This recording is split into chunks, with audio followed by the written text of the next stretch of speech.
এই সেই রামকৃষ্ণদেবের পাঠশালা লাহাবাবুর, যেখানে স্বয়ং রামকৃষ্ণদেব পড়াশোনা করতেন। এই যে লাহাবাবুর পাঠশালা, লাহাবাবুরা তখন রামকৃষ্ণদেবের যখন জন্ম হয় তখন লাহাবাবুর এখানকার জমিদার। সেই লাহাবাবুর পাঠশালা, স্বয়ং রামকৃষ্ণদেব নিজে পড়তেন এই পাঠশালায়। সেই প্রাইমারি স্কুল, সেই পাঠশালা বলা হয়। এইটি হচ্ছে রামকৃষ্ণদেবের পাঠশালা। টিনের চাল, আটচালা, টোটালটাই পাঠশালা।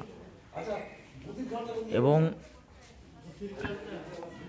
লাহাবাবুদের সেই দুর্গাবাড়ি, লাহাবাবুর দুর্গাবাড়ি, এইটি হচ্ছে লাহাবাবুদের দুর্গাবাড়ি। লাহাবাবুদের শ্রী শ্রী দুর্গা মাতা মন্দির, স্থাপিত 1257 সাল।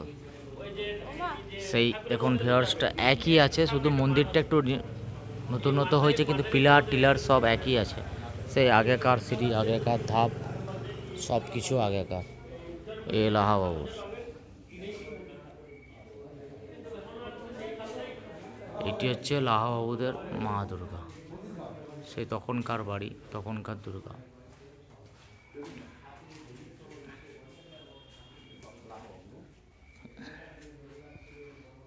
লাহাবাবুদের দুর্গা,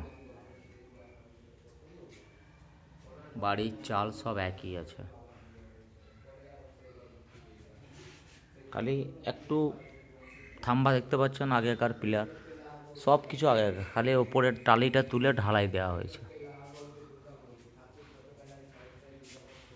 এটি লাহাবাবুদের সেই জমিদার বাড়ি, সেই দুর্গা। এই যে দুর্গা প্রতিমার ছবি, মা দুর্গার প্রতিমার ছবি।